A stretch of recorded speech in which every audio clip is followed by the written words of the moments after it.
ज्ञानाञ्जनशलाकया चक्षुरुन्मीलितं येन तस्मै श्रीगुरवे नमः। नमोऽयं विष्णुपदाय कृष्णप्रेष्ठाय भूतले श्रीमते लोकनाथ स्वामिनीति नामिने। नमोऽयं विष्णुपदाय कृष्णप्रेष्ठाय भूतले श्रीमते भक्ति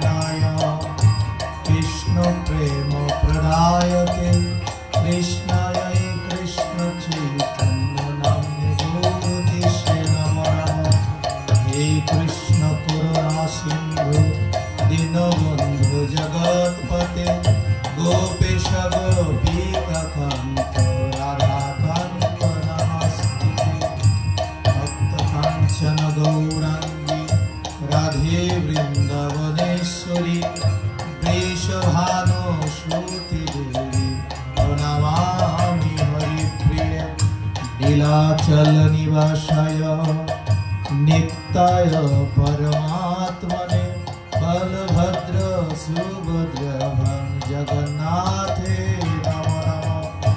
वृन्दावै तुलसी देवै प्रिया वै केशवस्य च कृष्ण भक्ति पदे देवी सत्यभक्तये नमो नमः। वाञ्छाकल्पतरुभ्यश्च कृपा सिन्धुभ्यैव च पतितानां पावनेभ्यो वैष्णवेभ्यो नमो नमः। जय श्री कृष्ण चैतन्य प्रभु नित्यानंद श्री अद्वैत गदाधर श्रीवासादि गौर भक्तवृंद। हरे कृष्ण कृष्ण कृष्ण हरे हरे हरे राम राम राम हरे हरे।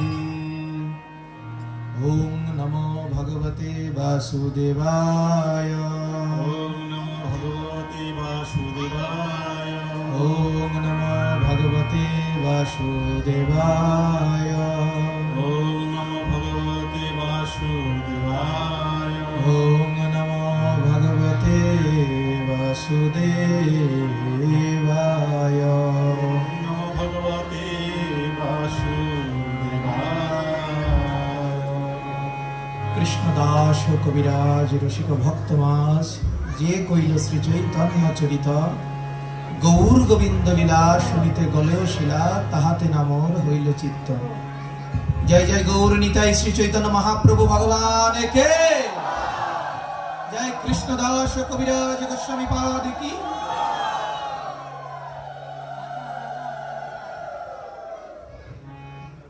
सर्वप्रथमे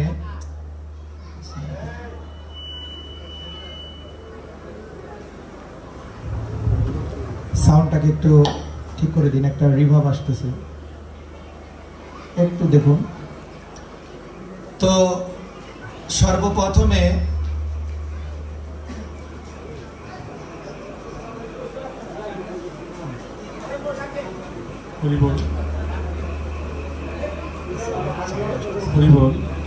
সাউন্ডম্যান ভাই একটু কৃপা করে আসবেন এখানে।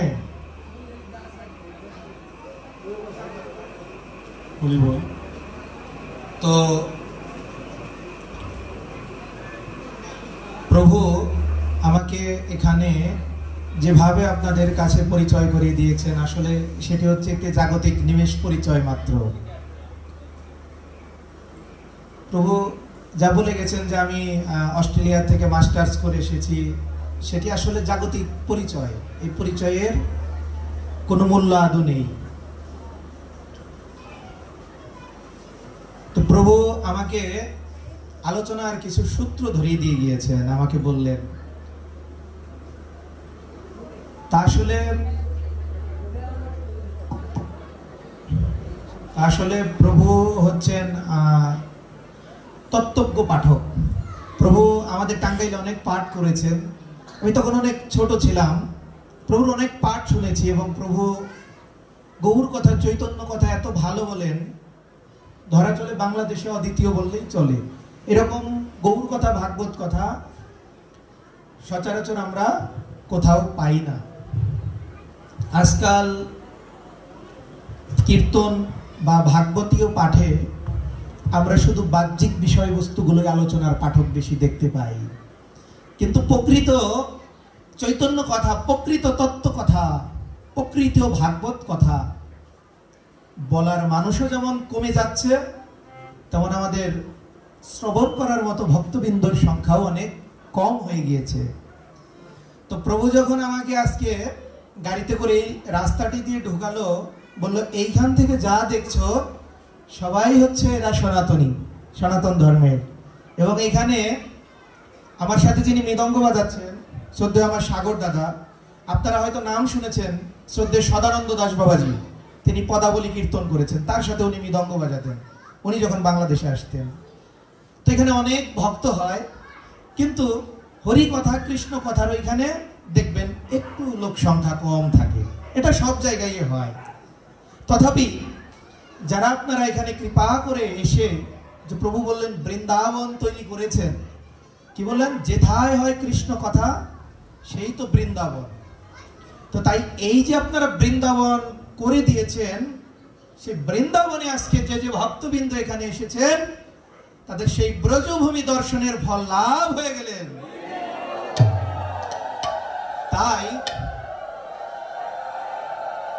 গৌরাঙ্গ মহাপ্রভু তিনি হচ্ছেন প্রেমের পুরুষ, প্রেম পুরুষোত্তম।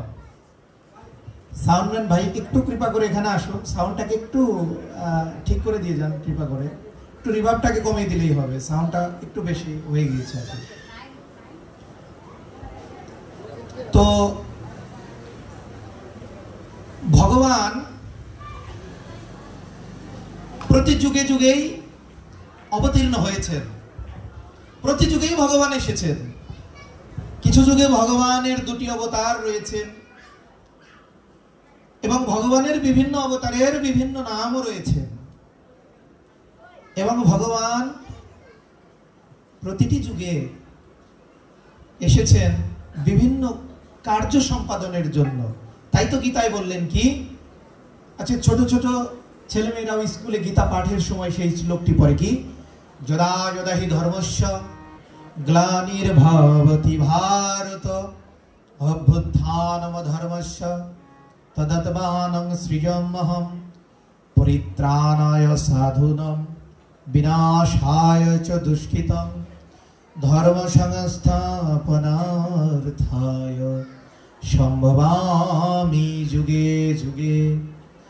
ভগবান পরিত্রাণায় সাধুনাম, সাধুদের পরিত্রাণ করার জন্য ভগবান যুগে যুগে এসেছেন। কিন্তু আমার গৌর হরি শুধু ভক্তদের এবং কলিহত জীবদের শুধু পরিত্রাণ করেননি, তিনি আরো কি করেছেন, পরিত্রাণ করে গোলকের সেই অমূল্য প্রেমধন হরিনাম সংকীর্তন তিনি অযাচিত ভাবে জীবকে বিলিয়ে দিয়েছেন। বলবেন কিরকম সেই প্রেমধন? আপনারা একটিবার চিন্তা করুন যে ব্রহ্মারও দুর্লভ প্রেম সবাকারে যাচ্ছে। মহাপ্রভু ব্রহ্মারও যে দুর্লভ প্রেম, কি প্রেম? প্রেম হচ্ছে ভাবের পর। প্রভু আলোচনায় শুরুতে আমাকে যে ইঙ্গিত দিয়ে গেলেন যে প্রেম ভক্তি বিনা, বিনা প্রেম সে নাহি মিলে নন্দলালা। যারা বৃন্দাবনে যায় তারা একটি কথা অনেকবার শুনে, সবাই কি বলে, রাধে রাধে বলে কিনা?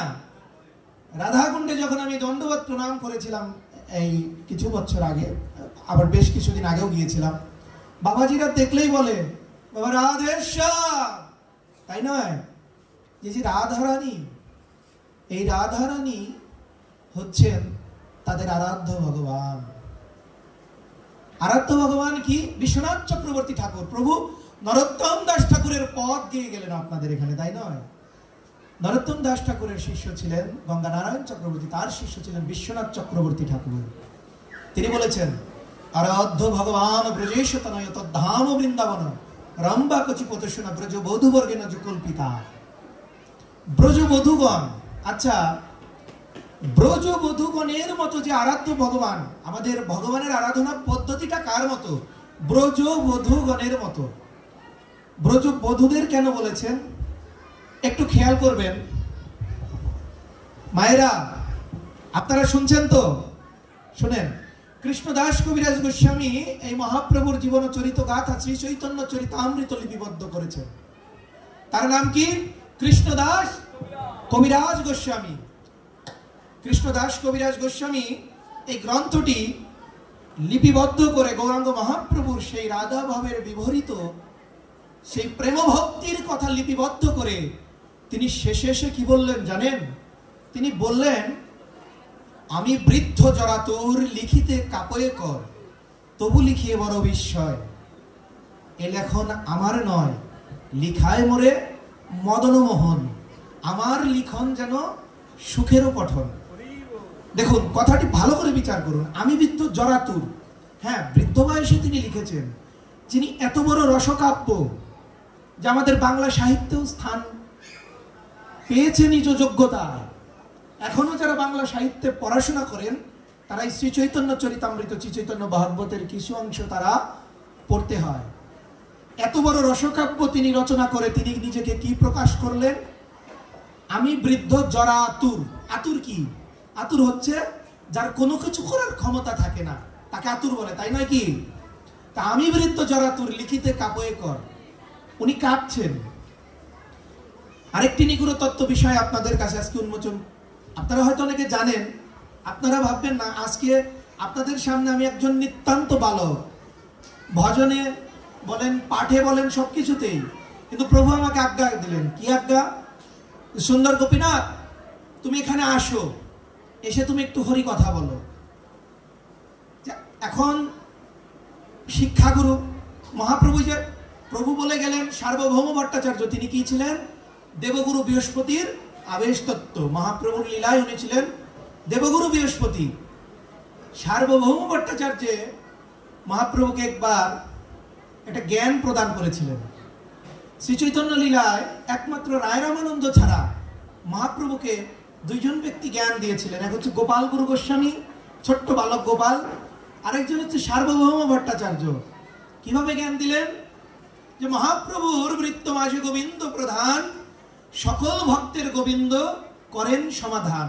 গোবিন্দকে মহাপ্রভুর যত বৃত্ত, বৃত্ত মানে কি গৌরীর যত ভক্তবৃন্দ, তার মধ্যে গোবিন্দ ছিলেন প্রধান, গোবিন্দ দাস। যারা আমরা গৌরের সেবা করি, যারা আমরা নিতাই গৌরের সেবা করি, তারা অবশ্যই গোবিন্দ দাসকে একবার সচদ্দ প্রণাম নিবেদন করতে হয়। কেননা তিনি মহাপ্রভুর যত বৃত্ত ছিলেন, যত মহাপ্রভুর অনুরাগী ভক্ত ছিলেন, তার মধ্যে গোবিন্দ দাস ছিলেন প্রধান। গোবিন্দ দাস কে ছিলেন?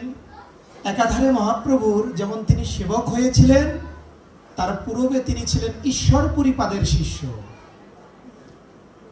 আমাদের এই ভক্তি, আমরা যে আজ এই যে বৈষ্ণব পেয়েছি, এই যে আমরা নব্য বৃন্দাবন গঠন করতে পেরেছি, আমরা যে বহিরঙ্গ নগর সংকীর্তন করতে পারছি, অন্তরঙ্গ রহস্যদন করতে পারছি, এর বীজ কে? এর বীজ হচ্ছে মাধবেন্দ্রপুরী। মাধবেন্দ্রপুরী পাদ হচ্ছেন বীজ। আর বীজে আমরা যদি একটি লাউ গাছের বীজ বপন করি, সেই বীজ থেকে প্রথমে কি আসে? একটি অঙ্কুরোদ্গম, ছোট অঙ্কুর হয়, তাই নয় কি? সেই অঙ্কুরোদ্গম হচ্ছে শ্রীপাদীশ্বর পরিপাদ। তিনি গয়াধামে মহাপ্রভুকে তিনি কানে মন্ত্র দিলেন, হে ভগবান আমি তো তোমাকে চিনে ফেলেছি, তোমাকে কি মন্ত্রে দীক্ষা দেব? তুমি আমাকে প্রথমে শ্রবণ করাও, সেই মন্ত্রে আমি তোমাকে দীক্ষা দেব। তোমাকে দীক্ষা দেওয়ার শক্তি কি আমার আছে প্রভু? বললেন, তুমি কিভাবে চিনলে আমি ভগবান? আমি তো নিজেকে লুকিয়ে রাখি, আমি তো গৌর হয়ে ভক্ত হয়ে এসেছি। শ্রী চৈতন্য চরিতামৃতে কবিরাজ গোসাই বললেন, পঞ্চতত্মাকম কৃষ্ণ ভক্ত রূপ স্বরূপকম ভক্তাবতার ভক্ত্যাখ্যাম নমামি ভক্ত শক্তিকম। পঞ্চতত্মাকম কৃষ্ণ, পঞ্চতত্মাকম যে কৃষ্ণ ভক্ত রূপ ও স্বরূপকম। ভক্ত রূপকে আমার শ্রীমান মহাপ্রভু ভক্ত রূপ হয়ে এসেছেন। কি করবেন তিনি? মহাপ্রভু কেন এসেছেন? মহাপ্রভু এসেছেন অনেকগুলো কারণ আছে। যদি আপনাদের কাছে জিজ্ঞাসা করি মহাপ্রভু এই জগতে কেন এসেছেন, প্রেম ভক্তি প্রদানের জন্য। কাউকে যদি জিজ্ঞাসা করি কেউ বলবেন কলি হত জীবকে নাম দ্বারা উদ্ধার করার জন্য, তাই নয় কি? আরো একটি কারণ প্রভু একটু কৃপা করে বলবেন কেন মহাপ্রভু এসেছে। মহাপ্রভু এসেছে এই যে ঘোর কলি যুগে এই যে জীব এত দুঃখ কষ্ট পাচ্ছে, আমরা মহাপ্রভুর যে প্রণাম মন্ত্র বলি না যে নম মহাবদান্নায়। বদান্ন মানে কি? যিনি দাতা। আর মহাবদান্নায় মানে কি?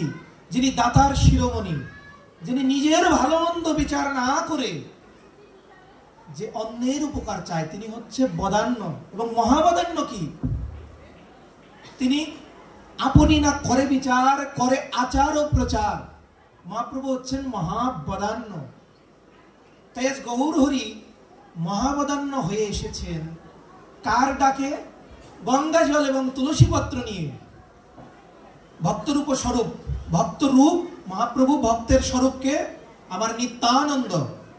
নিত্যানন্দ হচ্ছেন ভক্তের স্বরূপ, ভক্তাবতার। ভক্তের অবতারকে অদ্বৈত ঠাকুর। আজ অদ্বৈত ঠাকুর গঙ্গা জল তুলসী নিয়ে সুরধ্বনির তীরে বসে তিনি ডাকছেন কিভাবে? জগপ্রভু তুমি কি দেখো না এই কলিহত জীব দিনের পর দিন, রাতের পর রাত পূজার ছলে, তোমাকে ভালোবাসার নাম করে, তোমার পূজা করার ছল করে তারা কত অপকর্মে ব্যস্ত হয়ে পড়েছেন। নবদ্বীপে তৎকালীন সময় যারা শুদ্ধাচারে পুজো করে তাদের কথা আমি বলছি না, আপনারা দেখবেন কিছু কিছু কথা আমাদের ভাগবতের বাইরে বলতে হয়। কেননা আমাদের কটাক্ষের শিকার হতে হয় পার্শ্ববর্তী ধর্মের বর্ণের লোকের কাছে। আমাদের পূজা মণ্ডপে যখন আমরা পবিত্রতা নষ্ট করে ফেলি অসাধু মাদক দ্রব্য সেবনের মাধ্যমে, তখন পার্শ্ববর্তী ধর্মের লোকেরা আমাদের কটাক্ষ করতে বাধ্য হয়। কই আমাদের ধর্মীয় স্থানে তো আমরা একটি সিগারেটের ছাই পর্যন্ত নেই না। তোমাদের ওখানে কেমন তোমাদের ধর্ম, যেখানে কোনো পবিত্রতার কোনো জায়গা নেই।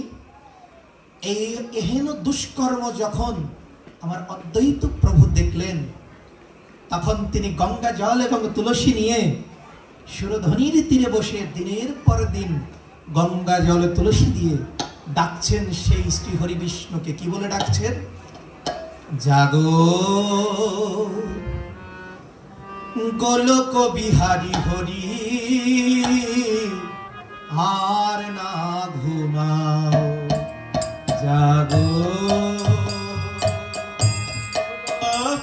বিহারী হরি, আর না ঘুমাও। জাগো গোলক বিহারী হরি, আর না ঘুমাও। জাগো গোলক বিহারী হরি, আর না ঘুমাও। তিনি ভক্ত হয়ে ওই যে বদান্য, যিনি কৃষ্ণ ভক্ত, দেখবেন নিজের খেয়ে নিজে আরাধনা করে যতটুকু সময় তার অবশিষ্ট থাকে তিনি কোথায় যায়? মহাপ্রভু বলেছেন ওহে কুর্ম বিপ্রবাসীগণ। মহাপ্রভু যখন দক্ষিণ দেশে গিয়েছেন, ওহে কুর্ম বিপ্রবাসীগণ, তারা বলছেন গৌরাঙ্গ মহাপ্রভুকে, হে মহাপ্রভু তোমার রূপে যখন আমাদের নয়ন পড়ে যায়, আমরা তো আর ঘরে থাকতে পারি না, আমরা সকলে তোমার সাথে চলে যেতে চাই। হে মহাপ্রভু কৃপা করে আমাদের গ্রহণ করো। মহাপ্রভু বললেন ওইছে বাত কভু না কহিবা, গৃহে থাকি নিরন্তর কৃষ্ণ কৃষ্ণ বলিবা। যারে দেখো তারে কহ কৃষ্ণ উপদেশ, আমার আজ্ঞায় গুরু হইয়া তোরাও এই দেশ। মহাপ্রভু বললেন আমার আজ্ঞায় গুরু হইয়া তোরাও এই দেশ। ওইছে বাত কভু না কহিবা, তোমরা আমার সাথে যে আসবে, তোমরা শুধু নিজের মুক্তি ভক্তি তোমরা কামনা করছো, এটা মহাপ্রভুর শিক্ষা নয়। প্রভুরা অপরাধ দানিলে একটু সাউন্ডম্যানকে একটু ডেকে যদি একটু ঠিক করতে পারেন খুব ভালো হয়। তো তো মহাপ্রভু আজ ভক্তদের কি শিক্ষা দিচ্ছেন? মহাপ্রভু শিক্ষা দিচ্ছেন যে তোমরা ওই বাদ কখনো বলিবে না। কি বাদ? যে প্রভু তোমার সঙ্গে যাব। আরে না, মহাপ্রভুর শিক্ষা হচ্ছে যাকে লক্ষ্মী দেবী যার চরণ সেবা করতেন বৈকুণ্ঠ গোলক বৃন্দাবনে, আজ তিনি আমাদের উদ্ধারের জন্য নেমে এসেছেন। আর বলরাম, যিনি কৃষ্ণ বলরাম, বলরাম কি হয়ে এসেছেন? এবে নিত্যানন্দ রায়। নিত্যানন্দ রায় এবং হরিদাসকে ব্রহ্মা অভিশাপগ্রস্ত হলেন নবলক্ষ ধৈর্য চুরি করে। ব্রহ্মা তুমি যবনকুলে জন্ম নিবে। ব্রহ্মা মহা খুশি। ওই না ব্রহ্মত্ব পদমায় দিয়ে আর ভুলায়ে রেখো না গো।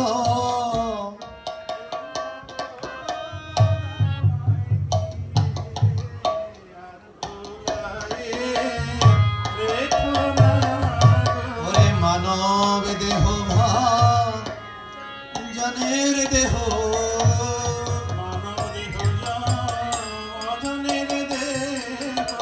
আমায় মানবের জনম দিলে না কেনে?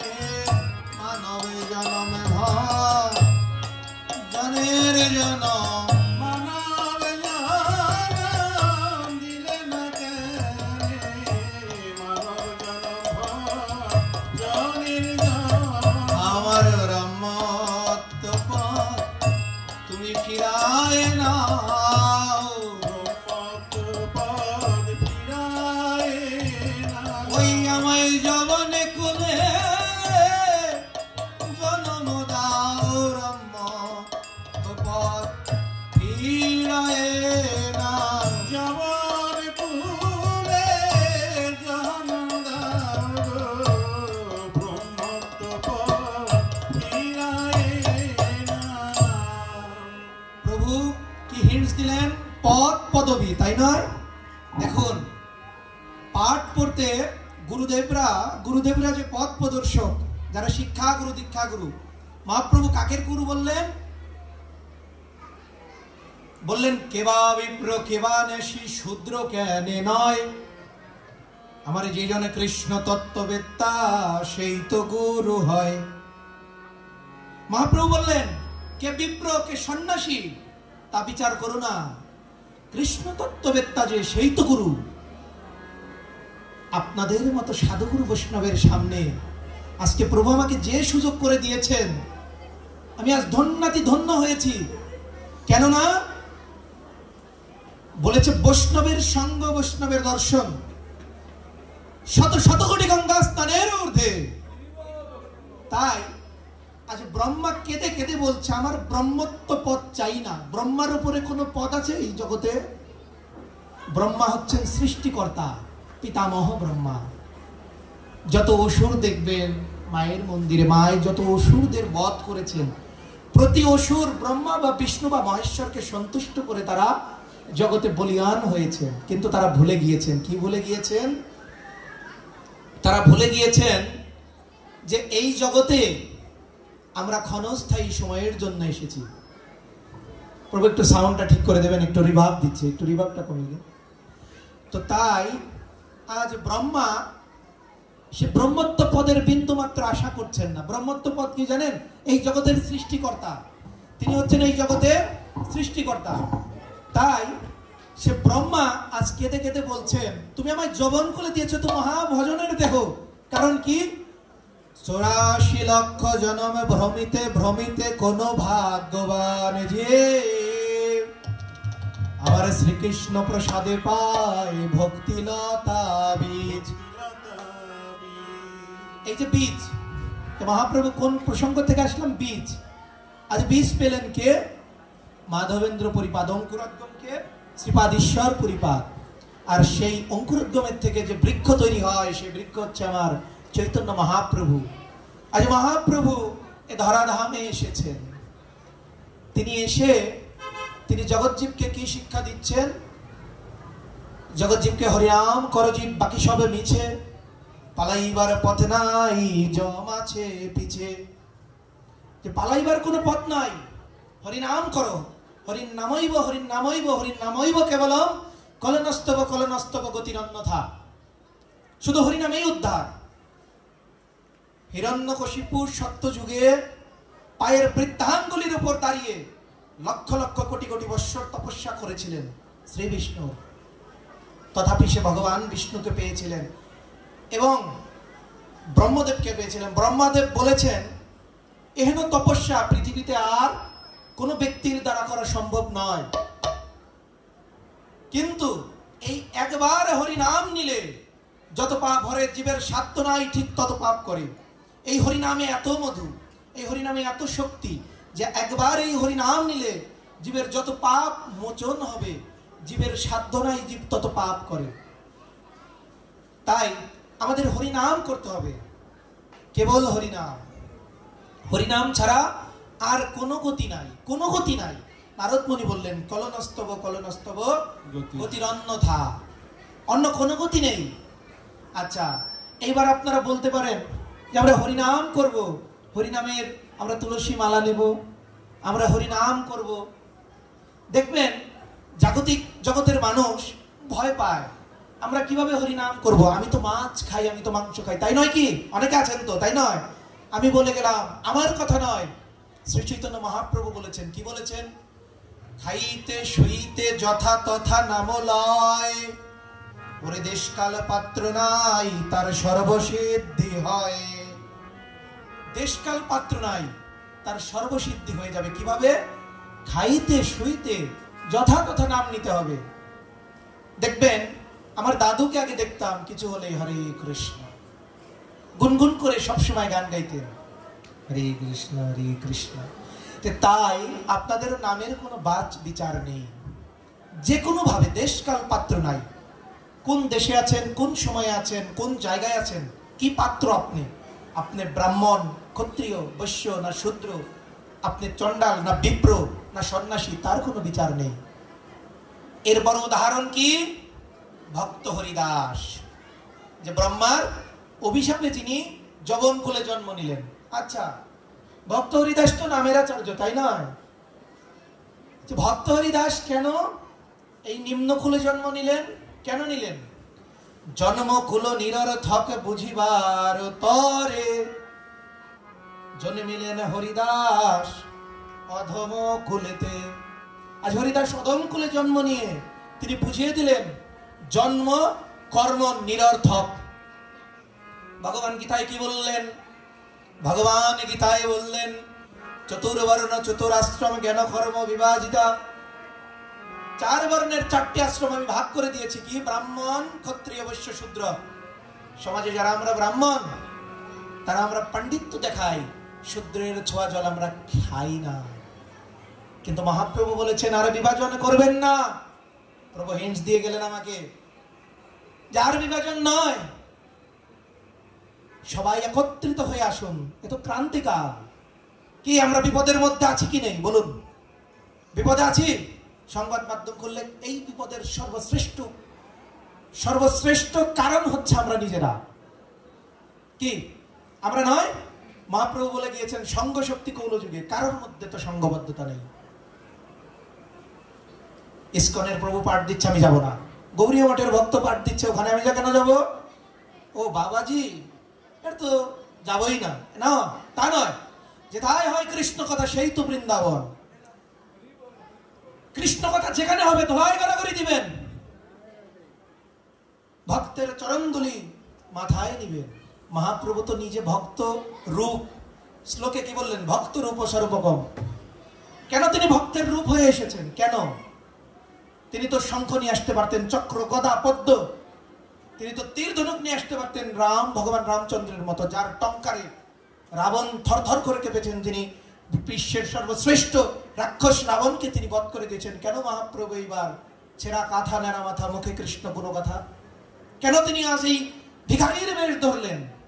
তিনি ভক্ত রূপ কেন ধরলেন? তাই কবিরাজ গোসাই বললেন ভক্ত রূপ ও স্বরূপকম, ভক্তের স্বরূপকে আমার নিতাই, ভক্তের অবতারকে অদ্বৈত ঠাকুর, ভক্ত্যাখ্যাম শ্রীবাস ঠাকুর যিনি নারদমণি, নমামি ভক্ত শক্তিকম।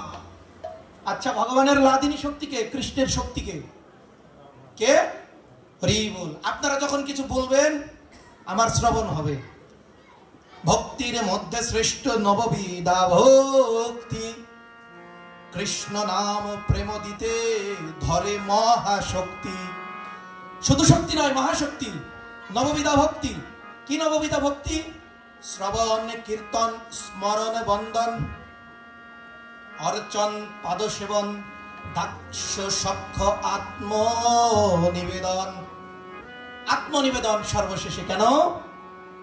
ওই যে আরাধ্য ভগবান ব্রজশতনয়া, ব্রজগোপিকাদের দেখেছেন মায়েরা? ও মায়েরা, ব্রজগোপিকাদের নাম শুনেছেন? শুনেছেন? ললিতা, বিশাখা নাম শুনেছেন? রাধা মাধবের পাশে যে থাকে মায়েরা শুনেছেন? সখী, রাধারানীর সখী শুনেছেন আপনারা? একজন সখীর নাম বলুন তো মায়েদের মধ্যে থেকে, একজন সখীর নাম বলুন। বলুন। ললিতা কি? বিশাখা, হরি বল। আর আরেকজন কেউ বলুন মায়েরা, একজন কৃপা করে বলুন না, একটু শ্রবণ করি। চম্পকলতা, রঙ্গদেবী, তুঙ্গবিদ্যা। যাই হোক, যে এই যে সখীগণরা ভজন করেছেন কেমন ভাবে? যে আমার বলেতে কিছু নাই প্রভু, আমার এই দেহ প্রাণ তোমার প্রভু, আমার বলিতে কিছু নাই প্রভু, দেহ মন সকলই তোমার প্রভু, আমার বলতে কিছু নাই প্রভু। গোবিন্দ আমার তো কিছুই নাই। আজ রাস মঞ্চে সখীরা, শত কোটি গোপী তারা চলে আসলেন। কৃষ্ণ বলছেন তোমাদের কি কুলমানের ভয় নেই? একজন পরপুরুষের সাক্ষাতের জন্য হেন নিশি রাতে তোমরা এই রাস মঞ্চে কেন এসেছ হে গোপী? গোপীরা দুই নয়নের জলে বাক্য ভাসিয়ে বলছেন ও গোবিন্দ, ও গোবিন্দ, নিজের সর্বস্ব পরিত্যাগ করে আজ তোমার চরণে আসলাম, আর তুমি কিনা বলছো আমরা আমাদের চরিত্র নিয়ে প্রশ্ন করছো? হে প্রভু, তোমরা আমার চরিত্র নিয়ে প্রশ্ন করছো? যে সর্বস্ব গোবিন্দ চরণে আমরা সপেছি, তুমি জানো না প্রভু? আমার বলিতে প্রভু আর কিছু নাই, আর কিছু নাই। তুমি আমার প্রভু পিতা বন্ধু ভাই। আজ গোপীরা এসে ভগবানকে বলছেন প্রভু সর্বস্ব পরিত্যাগ করে তোমার চরণে আসলাম, আর তুমি কি তা বলো আমরা কুলের মানের ভয় নেই? ভগ গোবিন্দ, মারবি রাখবি জয় ইচ্ছা তুহারা,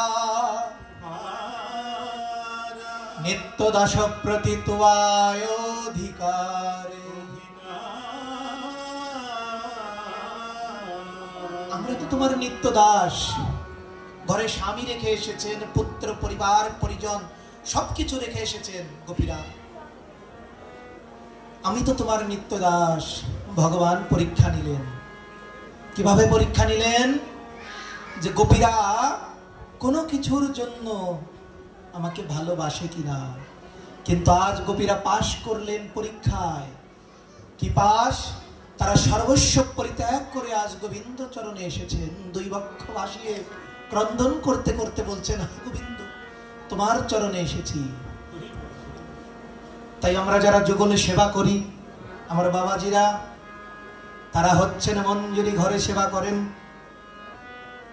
তাদের সেবা অনেক উচ্চ পর্যায়ের। প্রেমের ঠাকুর নরোত্তম দাস ঠাকুর বললেন ললিতা দিশা খায়াদি যত সখী বৃন্দে আজ্ঞায় করিব সেবা চরণার বৃন্দে।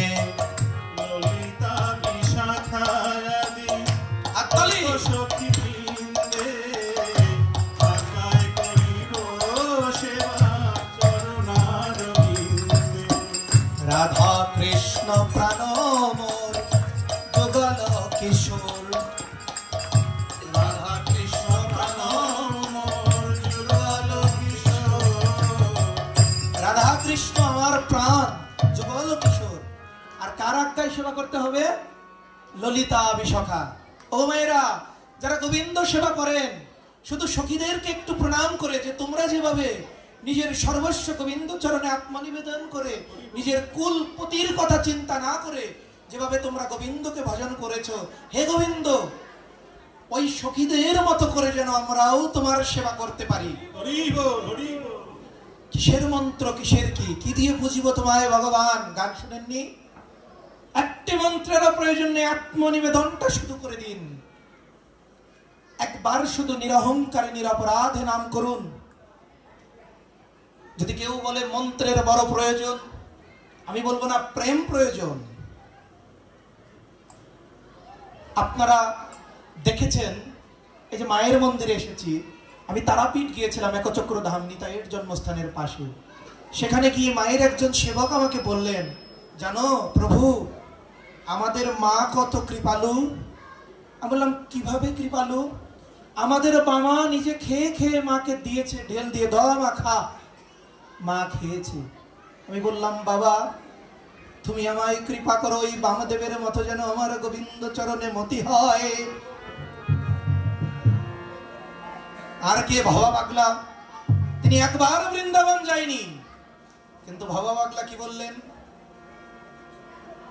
এখনো সে বৃন্দাবনে বাঁশি বাজে বাজে রে, এখনো সেই বৃন্দাবনে বাঁশি বাজে রে, এখনো সে বৃন্দাবনে বাঁশি বাজে রে, এখনো সেই বৃন্দাবনে বাঁশি বাজে রে। ওই বাঁশির সুরে বনে বনে ময়ূর নাচে রে, বাঁশির সুরে মনের মনে ময়ূর নাচে রে, আজও সে বৃন্দাবনে বাঁশি বাজে বাজে রে। এখনো সেই বৃন্দাবনে বাঁশি বাজে বাজে রে। আচ্ছা, একজন মাতৃ সাধক, তিনি বৃন্দাবন যায়নি, কিন্তু তিনি বসে ভেবে ফেললেন এখনো সেই বৃন্দাবনে বাঁশি বাজে। সে কোন বৃন্দাবন দর্শন করেছেন? ওই বৃন্দাবনকে হৃদয়ে ধারণ করতে হবে, প্রভু বলে গিয়েছেন, তাই নয়? তীর্থযাত্রা মনের ভ্রম পরিশ্রম, সকলই মনেরও ভ্রম, সর্বসিদ্ধি আমার শ্রী গোবিন্দের চরণ। ওই জীব, পরিশ্রম বাদ দাও, মনের ভ্রম দূর করো। হ্যাঁ, আগে গোবিন্দ চরণে আত্মনিবেদন করো, তারপরে তীর্থ আপনা আপনি তোমার কাছে চলে আসবে। এই যে রাধা কুণ্ডে রাধারানীকে সন্তুষ্ট করার জন্য ভগবান নিজে ডাকছেন, গঙ্গা যমুনা গোদাবরী সরস্বতী নর্মদা সিন্ধু কাবেরী, আসো। রাধারানী তার, আমাকে দিয়ে একটি কুণ্ড স্থাপন করলাম রাধারানীকে পবিত্র করার, আমি নিজে পবিত্র হওয়ার জন্য। কেননা আমি তো বধ করেছি সেই আরিষ্ট অসুরকে, তাই নয় কি? তাই আজ ব্রজ গোপিকাদের জন্য বললেন, ওহে তীর্থগণ, তোমরা ব্রজে এসেছো, তোমাদের ওখানে এই যে 100 কোটি ব্রজ গোপিকারা রয়েছেন, তীর্থগণ বললেন, ওহে গোবিন্দ, আমরা ব্রজে এসেছি, কিন্তু তোমার ভক্তের তো চরণ পেলাম না।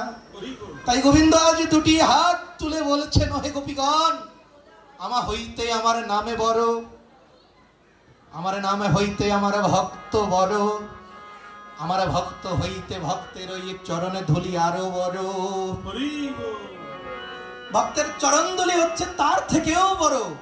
তাই আজ সমস্ত তীর্থ এসে বলছেন, ওগো রাধে রাধে, এখানে সমস্ত তীর্থ এসেছে, কৃপা করে তোমার 100 কোটি গোপী নিয়ে তুমি একটু এই কুণ্ডে অবগাহন করো। রাধাকুণ্ডে আপনারা গিয়েছেন সবাই, হয়তো কেউ কেউ গিয়েছেন। রাধাকুণ্ড তৈরি হয়েছে রাধারানীর হাতের কঙ্কনের স্পর্শ। ভাবুন, শত কোটি গোপী হাতের চুড়ি দিয়ে স্পর্শ করে সেই কুণ্ড নির্মাণ করেছেন। সেই কুণ্ডের নাম হচ্ছে রাধাকুণ্ড। তাই ভক্তের চরণধুলিতে সমস্ত তীর্থক্ষেত্র পবিত্র হয়, তাই নয় কি?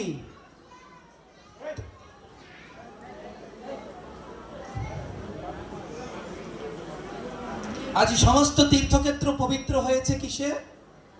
গোপীদের চরণধুলিতে। এখানে আমাদের প্রতিটা বিষয়, প্রভু যে বিষয়গুলো আমাদেরকে ইঙ্গিত করে গিয়েছেন, এক একটি মহাসমুদ্র, এক একটি তত্ত্ব মহাসমুদ্র। এগুলোকে আমাদের বিচার করতে হবে, শুধু নাম করতে হবে। কি বলেছেন? একেবারে নামে নিলে যত পাবে হরে জীবের সাধ্য নাই তত পাপ করে। তারপরে কি বললেন? হেন কৃষ্ণ নামে যদি লও বহুবার, তবুও না নয়নে যদি আসে অশ্রুধার, তবে জানিবে দেহে আছে অপরাধ প্রচুর। কৃষ্ণ নাম বিজেতাতে না হইবে অঙ্কুর। কৃষ্ণ নামের বীজ তাতে কখনো অঙ্কুর হবে না যদি দেহে অপরাধ থাকে। অপরাধ শূন্য হয়ে লহ কৃষ্ণ নাম, কৃষ্ণ পিতা কৃষ্ণ মাতা কৃষ্ণ ধন প্রাণ। প্রেমের ঠাকুর নরোত্তম দাস ঠাকুর বললেন, কি বললেন? ধনমর নিত্যানন্দ পতি মোর গৌরচন্দ্র, প্রাণবর যুগল কিশোর। আমার প্রাণ হচ্ছে যুগল কিশোর, ধন কি? নিত্যানন্দ। প্রভু কি বললেন? আমার শ্রীপাদ শ্রদ্ধেয় শিক্ষা গুরু সংকল্প প্রভু কি বললেন? জাগতিক ধনের মায়া করো না, এ ধন হচ্ছে জঞ্জাল,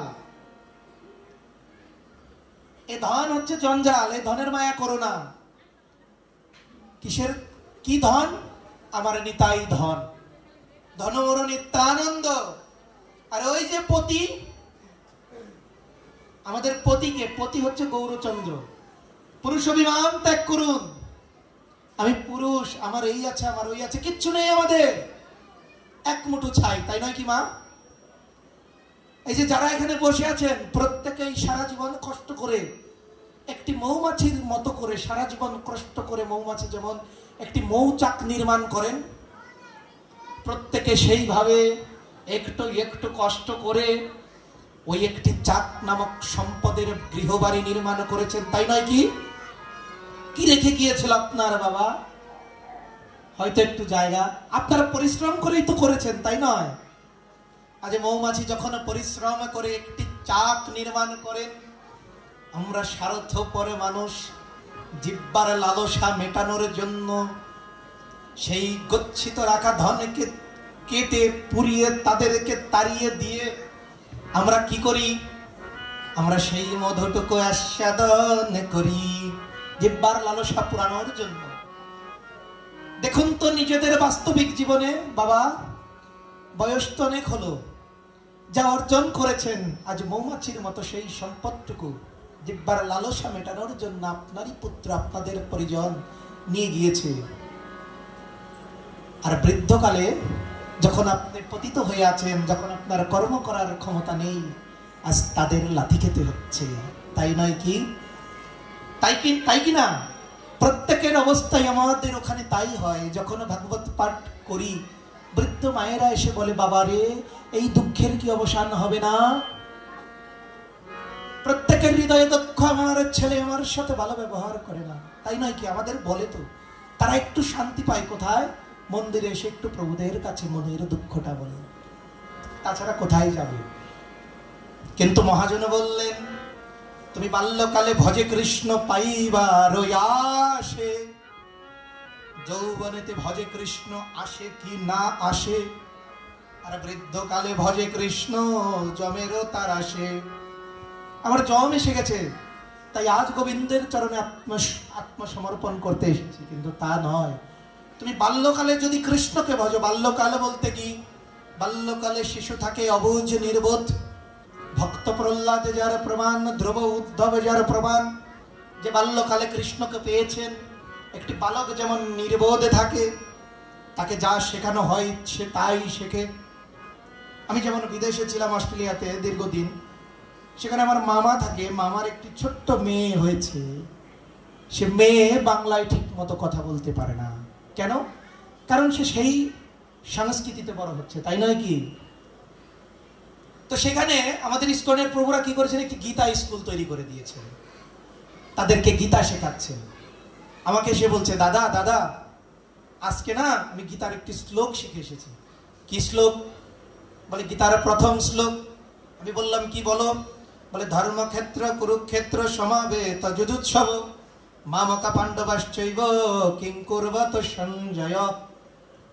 আমি বললাম এটাই কি শুধু শিখিয়েছে? বলে না, এটার অর্থও শিখিয়েছে। আমি বললাম অর্থটা বলো। অর্থ তো আর বাংলায় বলবে না, ওই ইংরেজিতে শিখেছে। ইংরেজিতে আমাকে বলছে, this war place is from religious war place. এই যে যুদ্ধক্ষেত্রটা, এটা ধর্মীয় যুদ্ধক্ষেত্র।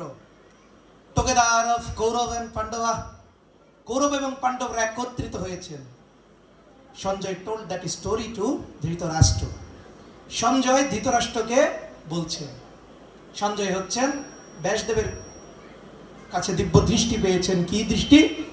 তুমি ঘরে বসেই সেই কুরুক্ষেত্র যুদ্ধ দর্শন করবে এবং তুমি রাজা ধৃতরাষ্ট্রকে সেই যুদ্ধের লীলাগুলো বলবে। ধর্মক্ষেত্র। আমি বললাম আচ্ছা বোন, what is called religious place? ধর্মক্ষেত্র কি তুমি বুঝো? বলে না, এটা প্রভু বলেছেন পরের দিন বোঝাবে। আমি বললাম হ্যাঁ, ইউ উইল আস্ক দিস প্রভু হোয়াট ইজ কল্ড ধর্মক্ষেত্র। ধর্মক্ষেত্রটা কি?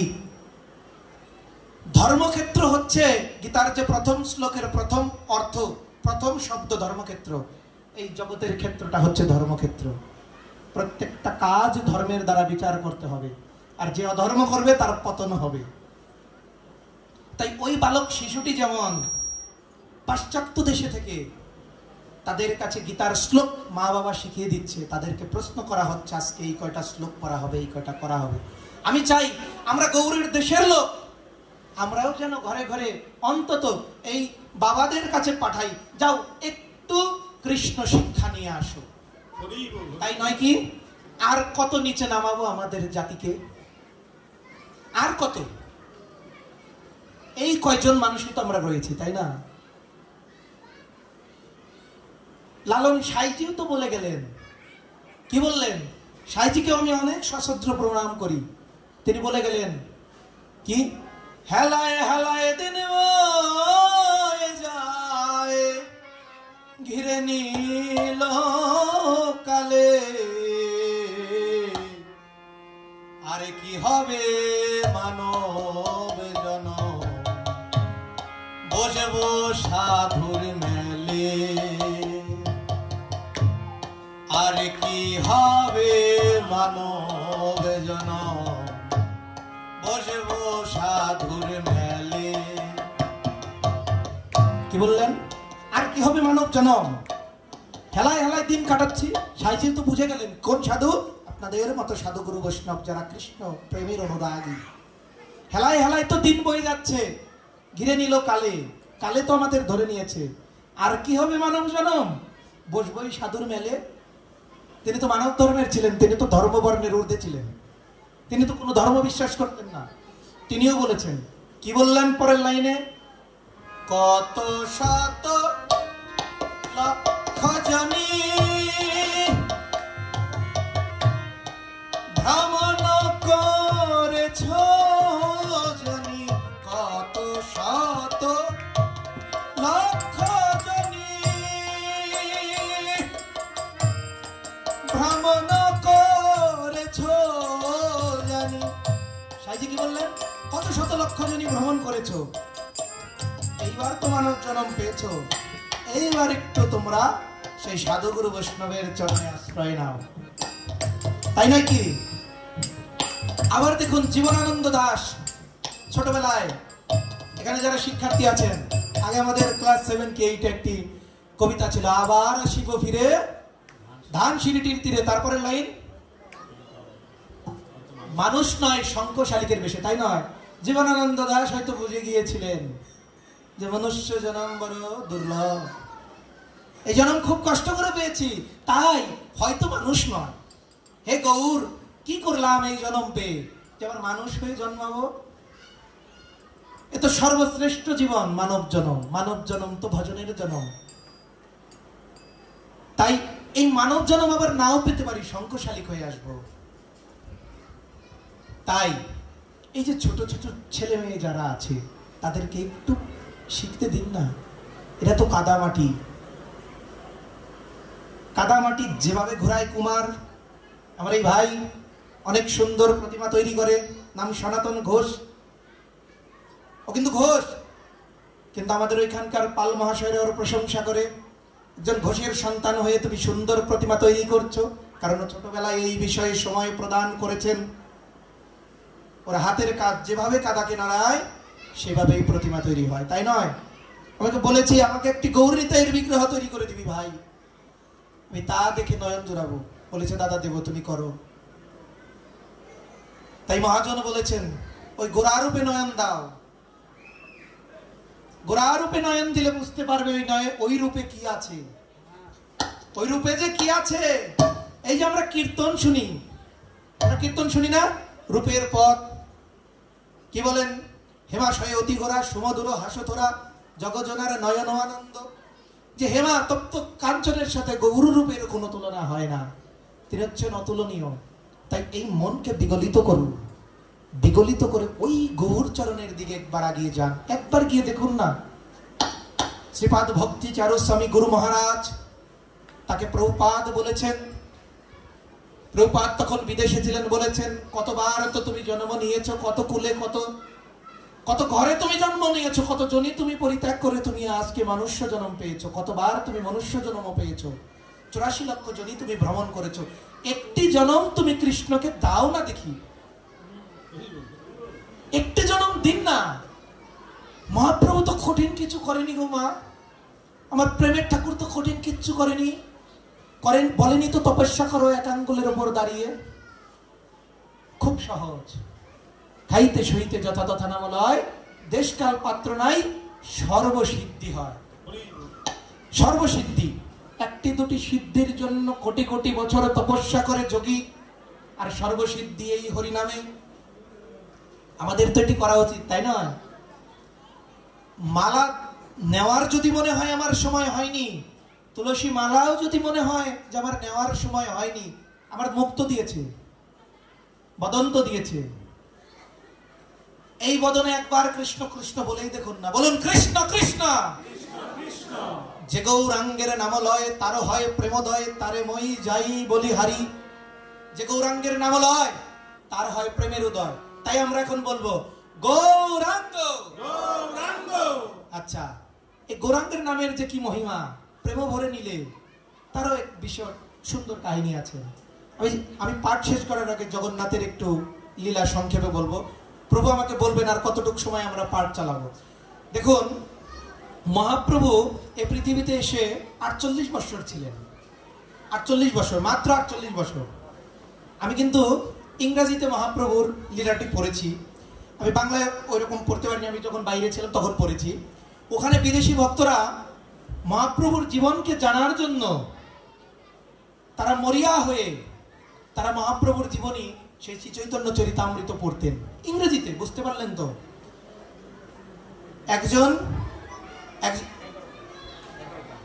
একজন বৈষ্ণব বিদেশি, দেখুন তাদের মহাপ্রভুর কেমন অনুরাগ। একজন বিদেশি জিজ্ঞেস করছেন আমাকে, আচ্ছা প্রভু, এই যে আপনারা বাঙালিরা যে উলুধ্বনি দেন, এটা কিভাবে দেয়? উলুধ্বনিটা তারা দিতে পারে না, তথাপি তাদের শিখার কত চেষ্টা, তাই নয় কি? মনে আগ্রহ। আচ্ছা, আমরা দেখি আপনারা ওই একটা নামের মধ্যেই আপনারা কীর্তন করতে করতে নয়নের অশ্রু বিসর্জন হচ্ছে, আপনারা আলিঙ্গন করছেন, আবার আপনারা ধুলাই গড়াগড়ি দিচ্ছেন। আচ্ছা, ওই নামের কি এমন মহিমা? ওই নামের কি এমন মহিমা যে একটা নামেই পিতা পুত্র দাদু ঠাকুমা পিসিমা ভাই বোন ওই এক নামেই তারা কোলাকুলি দিচ্ছে, এক নামেই তারা বিগলিত হয়ে তারা অশ্রু বিসর্জন করছেন একটি নামে। তাহলে ওই নামের কি মহিমা আছে? তাই মহাপ্রভুর সেই নাম সম্পর্কে তাদের জানার অধীর আগ্রহ হয়ে গেল। আমি তাদের বললাম যে একমাত্র যদি সেই রকম শুদ্ধ সাধু গুরু বৈষ্ণবের যদি সঙ্গ করতে পারো তবে তুমি সেই লীলা রস আস্বাদন করতে পারবে, বলে বোঝানোর বিষয় নয়। মহাপ্রভু বৃন্দাবন গিয়েছিলেন কিভাবে জানেন? মনোযোগ দিয়ে এই কাহিনীটি শ্রবণ করবেন। মহাপ্রভু বৃন্দাবন গিয়েছিলেন ঝাড়িখণ্ডের বনপথে। কেন গিয়েছিলেন? অত্যাধিক লোকহট্ট হয়, মহাপ্রভুকে যেই দেখে ওই রূপে যে একবার নয়ন দেয় সে হাগৌর হাগৌর বলে তার পেছনে পেছনে ঘর বাড়ি সংসার ছেড়ে ধাবিত হয়। সনাতন গোসাই তাই মহাপ্রভুকে প্রভু সরগোস্বামীর ইঙ্গিত দিয়েছেন, তাই পাঠটি করছি। গোস্বামীদের মধ্যে সর্বজ্যেষ্ঠ ভ্রাতা সনাতন, শ্রীরূপ শ্রী সনাতন ভট্ট রঘুনাথ, শ্রীজীব গোপাল ভট্ট দাস রঘুনাথ। এই ছয় গোসাই করি চরণ বন্দন, যাহা হইতে বিঘ্ন নাশ অভীষ্ট পুরাণ। সনাতন গোস্বামী ছিলেন প্রধানমন্ত্রী, গৌড় দেশের রাজা হোসেন শাহর প্রধানমন্ত্রী ছিলেন সনাতন গোস্বামী। তাকে ধর্ম পরিবর্তন করে নাম করে দিয়েছিলেন সাকর মল্লিক। সনাতন গোস্বামীকে পাঠালেন যবন রাজা, যাও ওটা কেমন সন্ন্যাসী যার সাথে লোক লক্ষ কোটি, কেমন সন্ন্যাসী? আমরা রাজা, আমরা ডাক দিলেও তো এত লোক যুদ্ধের জন্য আসে না, এ কেমন সন্ন্যাসী? উড়িষ্যার রাজা প্রতাপরুদ্র তো কোনো গুপ্তচর পাঠায়নি আমাদের এই বঙ্গদেশে হামলা করার জন্য, কোনো ছলনা করে সাধু বেশি এসেছে। সনাতন গোস্বামী আর রূপ গোস্বামী দুই ভাই সাকর মল্লিক দবির ঘাস, দুইজনে গেলেন রাতে গুপ্তচরের মতো দেখব মহাপ্রভু কি করে, সন্ন্যাসী কি করে, রাত্রে ভক্তদের সাথে বসে কি আলোচনা করে। গৌর যখন অন্তরঙ্গ ভক্ত নিয়ে রস আস্বাদনে মগ্ন, রূপ সনাতন দুই ভাই গিয়ে ঘরের কাছে কর্ণপাত করে দেখলেন রাধা কৃষ্ণের সেই প্রেমময় রস আস্বাদন হচ্ছে। প্রভু কি বললেন? গৌরাঙ্গের মধুর লীলা যার করণে প্রবেশিলা, হৃদয় নির্মল হয় তার। যখন তার হৃদয়ে কর্ণে, সে যতই রাজার প্রধানমন্ত্রী হোক আর অর্থমন্ত্রী হোক, যখন তার কর্ণে সেই কৃষ্ণের মধুময় নামে যখন প্রবেশ করলেন, তিনি আর রাজবেশ পরিত্যাগ করে মহাপ্রভুর সামনে গিয়ে হা গৌর হা নিতাই বলে তোলায় ঘোরাঘুরি দিচ্ছেন। আজ কিসের প্রধানমন্ত্রী, কিসের অর্থমন্ত্রী? হা গৌর, তোমার চরণে আজ আমি আত্মসমর্পণ করেছি। হা গৌর, হা গৌর, আমি কে দেখলাম প্রভু?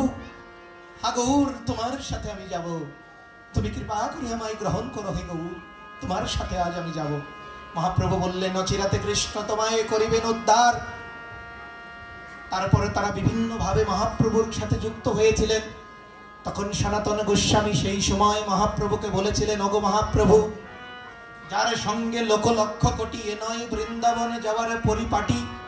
তোমার সঙ্গে যে লক্ষ কোটি লোক মহাপ্রভু হেঁটে যাচ্ছেন, ধরুন আপনাদের এই গ্রাম দিয়ে মহাপ্রভু হেঁটে যাচ্ছেন, কোটি লোক মহাপ্রভুর সাথে যাচ্ছেন। কারো জলে পিপাসা লাগে, কারো শৌচক্রিয়ার প্রয়োজন হয়, কারো একটু খাবারের প্রয়োজন হয়, বাড়ি ঘর তছনছ হবে কি হবে না? 1 কোটি লোক যদি একবারে ঢুকে, সাধারণ কোন নেতা যদি জগতে জনসভা করে, পুরো 2 দিন লাগে সেই মাঠের আবর্জনা পরিষ্কার করতে। আর কোটি লোক আমার গোবর হরির সাথে ওই নয়নে নয়ন দিয়ে দুবাহু তুলে কীর্তন করতে করতে যাচ্ছেন। তাই সনাতন গোস্বামী বললেন, ওগো মহাপ্রভু, যার সাথে লোক লক্ষ কোটি, নয় বৃন্দাবন যাওয়ার পরিপাটি। তাই মহাপ্রভু সনাতনের সেই কথাকে দৃঢ়ভাবে চিন্তা করতে করতে কানাইনাথ পাঠশালা পর্যন্ত গিয়ে মহাপ্রভু বললেন, এই যাত্রায় আর আমার বৃন্দাবনে যাওয়া হবে না। ভক্তদের বললেন, তোমরা যে যার ঘরে ফিরে যাও, গৃহে গিয়ে কৃষ্ণ নাম করো। ভক্তরা সে যাত্রায় যে যার মতো ঘরে গেলেন। মহাপ্রভু শান্তিপুর হয়ে নদিয়া হয়ে আবার উড়িষ্যায় চলে আসলেন।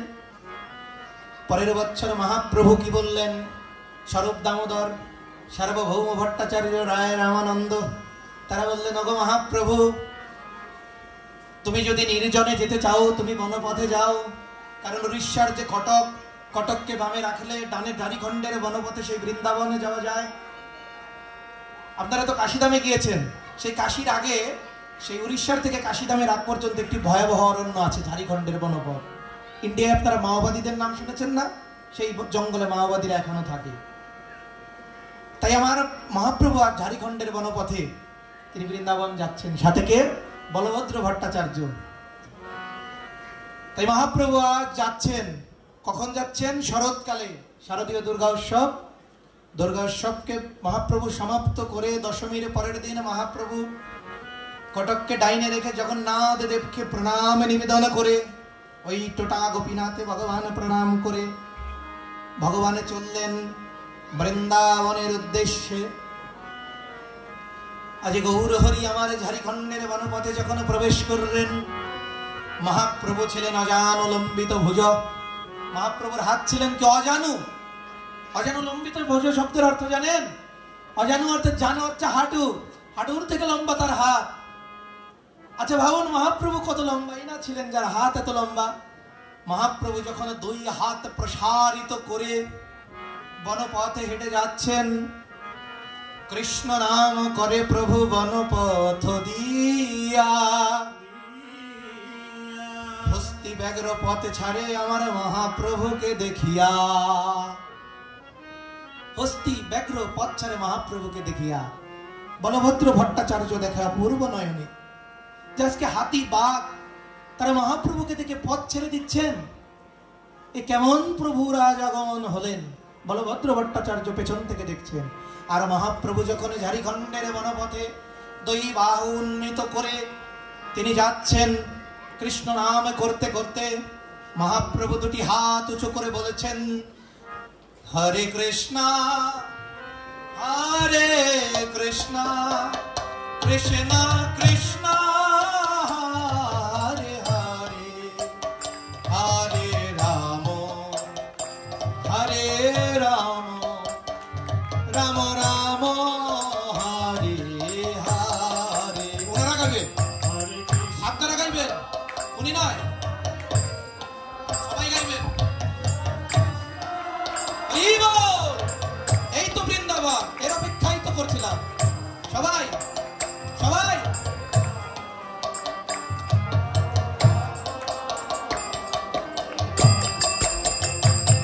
হরে কৃষ্ণ হরে কৃষ্ণ কৃষ্ণ কৃষ্ণ হরে হরে, হরে রাম হরে রাম, রাম রাম হরে হরে। শুধু বাবারা গাইবে, শুধু বাবারা, মায়েরা না, মায়েরা চল। হরি বল। কৃষ্ণ কৃষ্ণ হরে হরে, হরে রাম হরে রাম, বাবা হরি বল। রাম রাম হরে। এখন মায়েরা গাইবে, হরে কৃষ্ণ হরি বল।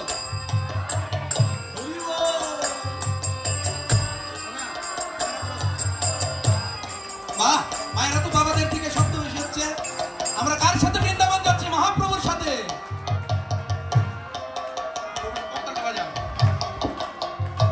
হরে কৃষ্ণ হরে কৃষ্ণ, দুই বাহু তুলুন, কৃষ্ণ কৃষ্ণ হরে হরে, হরে রাম হরে রাম, রাম রাম হরে হরে। মায়েরা আরেকবার, বাবারা না, শুধু মায়েরা। বাবা, মহাপ্রভুর সাথে যাচ্ছি আমরা বৃন্দাবন।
মহাপ্রভু এই কীর্তন করতে করতে আজকে ঝাড়খণ্ডের বনপথে যাচ্ছে, কিন্তু হাতি বাঘ মহাপ্রভুকে দেখে পথ ছেড়ে দিচ্ছেন। আচ্ছা, মানুষ যদি হতো, হাতি বাঘের হাত থেকে কেউ রেহাই পেতাম? আমাদের কি সৌভাগ্য! প্রেমের ঠাকুর নরোত্তম দাস ঠাকুর কি বললেন? প্রেমের ঠাকুর নরোত্তম দাস ঠাকুর বললেন, সাধন স্মরণে লীলা হাতে না করো হেলা, কায় মনে করো হসার, সাধনে ভাবিবে যাহা সিদ্ধ দেহে পাবে তাহা রাগমার্গের এই সেই উপায়। আজ আমরা যে স্মরণে হরিনাম করলাম সবাই একসাথে, আজ আমরা মহাপ্রভুর সাথে ঝাড়খণ্ডের বনপথ দিয়ে কোথায় যাচ্ছি? হরি বল। আজ আমরা বৃন্দাবন যাচ্ছি। প্রভু ফোন করেছে, একটু দূরে। হরে কৃষ্ণ। হ্যাঁ, আচ্ছা ঠিক আছে। তো ভিডিওটা দেওয়া তো বন্ধ। তো মহাপ্রভুর সাথে আজ আমরা কোথায় যাচ্ছি? বৃন্দাবনে। তো মহাপ্রভু যখন বৃন্দাবনে যাচ্ছে, হাতি এবং বাঘ পথ ছেড়ে দিচ্ছে। আচ্ছা, মহাপ্রভু যে দুই বাহু উত্তোলন করে মহাপ্রভু হেঁটে হেঁটে যাচ্ছেন, আজ মহাপ্রভুর সেই চরণধুলি যখন ঝাড়খণ্ডের ধুলিকণা পাচ্ছে, আজ ঝাড়খণ্ডের ধুলিকণাও কেঁদে কেঁদে বলছে, হা গৌর, কত জন্মে কত অপরাধ করেছি, তাই আজ মনুষ্য জন্ম পাইনি, আজ ধুলিকণা হয়েছি। তথাপি গৌর, আমরা কি এমন করেছি তুমি আমাদের তোমার ওই রাতুল চরণে দিলে? আর সেই ধুলিকণা খেতে খেতে বলেছে, কি এমন করেছি গৌর তোমার চরণ আমাকে তুমি দিলে? আর ওই বনলতা, বনের সেই বনলতা, বনলতাগুলো, কাটা গাছগুলি, বনের আবর্জনা গাছগুলি আজ পথ ছেড়ে দিচ্ছেন। বলভদ্র ভট্টাচার্য পেছন থেকে দেখছেন, আমি কার সাথে যাচ্ছি? বনের লতা পাতাগুলো আপনা আপনি পথ পরিষ্কার করে দিচ্ছেন। বনের লতা পাতা কেটে কেটে বলেছেন, হা গৌর, আমাদের তো তোমার চরণে পাওয়ার যোগ্যতা নেই, তুমি যে পথে দিয়ে হেঁটে যাবে সেই পথের ধুলিকণায় আমরা অঙ্গে মাগব গৌর। আজ গৌরের চরণে ধুলি, বনের লতা পাতা অঙ্গে মাখছে, আমার গৌর হরি হেঁটে হেঁটে আগিয়ে যাচ্ছেন।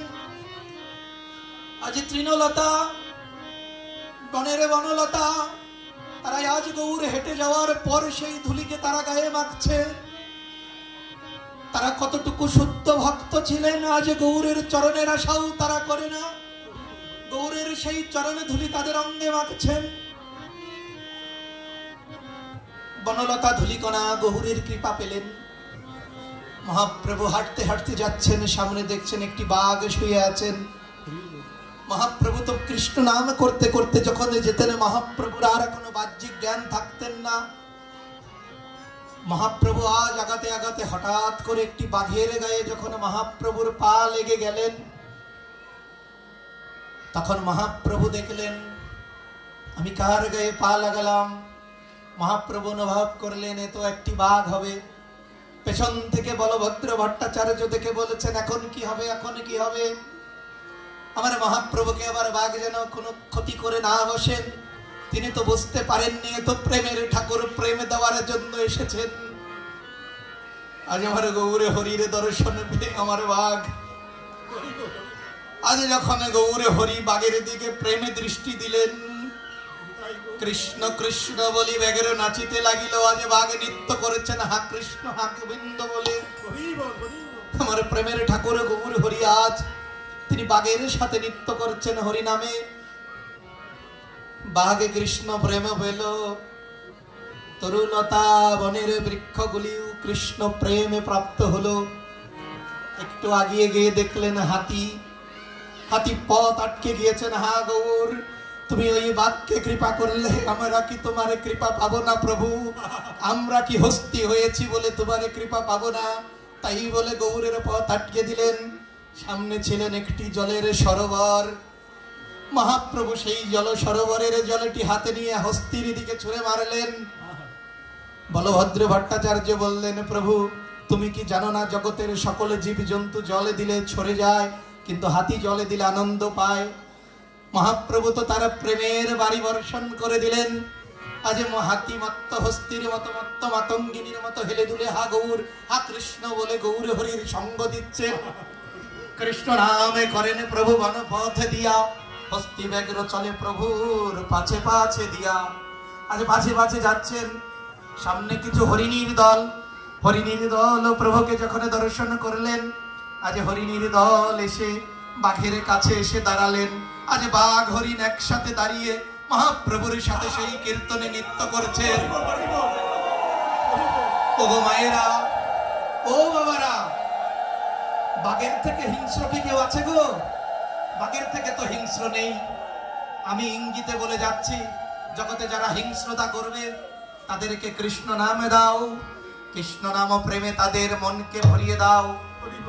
তাদের প্রেম ভাবে যখন মহাপ্রভুর এই নাম তাদের হৃদয়ে ঢুকবে, ওই বাঘ যদি কৃষ্ণ কৃষ্ণ বলে নাচতে পারে, জগতের আসরিক গুণ সম্পন্ন মানুষও কৃষ্ণ কৃষ্ণ বলে কেঁদে উঠবে। হাতিকে পার করার পরে মহাপ্রভু যখন আগিয়ে গেলেন, মহাপ্রভুর সামনে একটি শিলাযুক্ত পাহাড় চলে আসলেন। জীবনের পাথরে গুলি মহাপ্রভুকে বলেছেন, ওগো মহাপ্রভু, সবাইকে তুমি কৃপা করলে প্রভু, আমি পাষাণ নির্জীব বলে তুমি আমায় কৃপা করবে না প্রভু। এই যে পাষাণে কেঁদে কেঁদে বলেছেন, গৌর গো তুমি আমায় কৃপা করো। আজ পাষাণে গুলি মহাপ্রভুকে বলেছেন, মহাপ্রভু তুমি আমায় কৃপা করে তোমার চরণ দাও প্রভু। মহাপ্রভু যেই তার চরণে সেই পাষাণের উপরে লাগলো, সেই স্থানে মহাপ্রভুর চরণ স্পর্শে পাথর বিগলিত হয়ে গেল। তাই তো আমার মহাজনে বলেছেন, কত পাষাণে গলে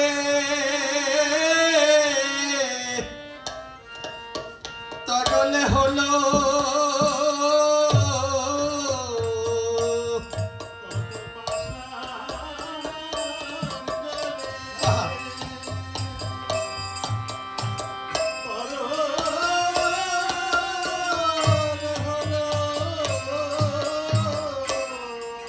কত পাষাণ গলে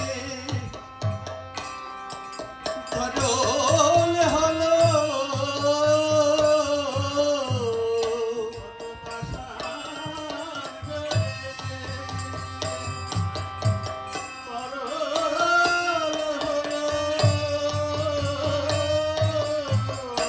তুই আমার মনে বাসন্ত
ঝাড়খণ্ডের বনপথের পাথরে যখন মহাপ্রভুর পায়ের স্পর্শ পড়েছেন, মহাপ্রভুর পায়ের স্পর্শে পাথরে বিগলিত হয়েছেন।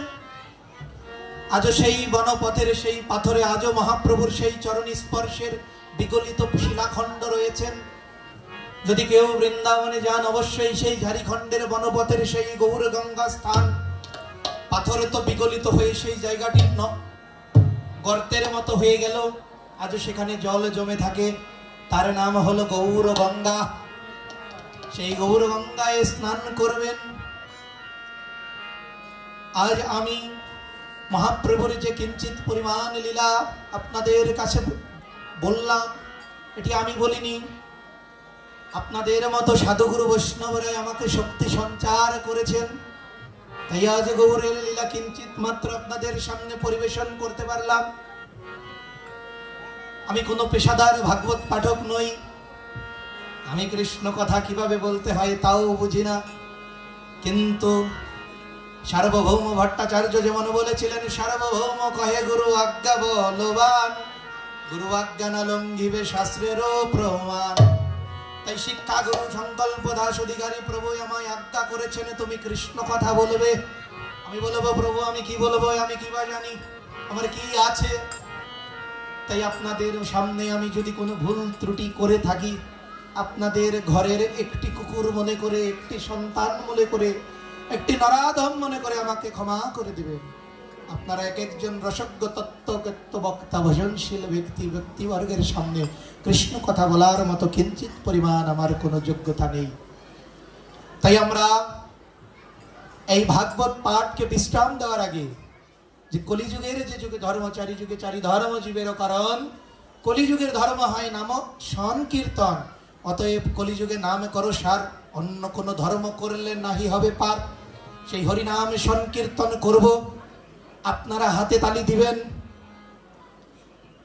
হাতে তালি দিয়ে কৃষ্ণ নাম করলে যত দূর পর্যন্ত সেই শব্দ যাবে অশুভ শক্তি নাশ হবে। তাই আমরা আজ হরিনাম করব। হরে কৃষ্ণ কৃষ্ণ কৃষ্ণ হরে হরে, হরে রাম হরে রাম, রাম রাম হরে হরে। কৃষ্ণ কৃষ্ণ হরি বল। হরে হরে, হরে রাম হরে রাম, রাম রাম হরে হরে। হরে কৃষ্ণ কৃষ্ণ কৃষ্ণ কৃষ্ণ হরে হরে, হরে রাম রাম, রাম রাম হরে হরে। হরে কৃষ্ণ কৃষ্ণ কৃষ্ণ হরে হরে, হরে রাম হরে রাম, রাম রাম হরে। ওই বাহু তুলে একবারে কৃষ্ণ বলে বাহু তুলে নাচরে মন পথে পথে। কৃষ্ণ বলে বাহু তুলে নাচরে মন, কৃষ্ণ বলে যেখানে বাবায় কথা বলে, যেখানে ঘোড়া হেঁটে চলে, চলে, যেখানে বোবায় কথা বলে, কৃষ্ণ নামের কি গুণ, বোবায়ও কথা বলে। ঘোড়ায় হেঁটে চলে, যেখানে বোবায় কথা বলে, যেখানে ঘোড়া হেঁটে চলে, একবার কৃষ্ণ বলে বাহু তুলে নাচরে মন পথে পথে। একবার কৃষ্ণ বলে বাহু তুলে নাচরে মন পথে পথে। হরে কৃষ্ণ কৃষ্ণ কৃষ্ণ হরে হরে, হরে রাম রাম রাম হরে হরে। হরে কৃষ্ণ কৃষ্ণ কৃষ্ণ হরে হরে, হরে রাম রাম রাম হরে হরে। নিতাই গৌর হরি বল, হরি বল নিতাই গৌর হরি বল। নিতাই গৌর হরি বল, হরি বল, হরি বল, হরি বল। এই মতো রইল গ্রন্থ অমৃত লহরী, বদনে ভরিয়া বলো সবাই হরি হরি। তাই গৌর প্রেমানন্দে হরে হরি গৌর। মঞ্চা কল্পতরুভস্য কৃপা সিন্ধুভ্যেব চ পতিতানাং পাবনেভ্যো সাধুগুরু বৈষ্ণবেভ্যো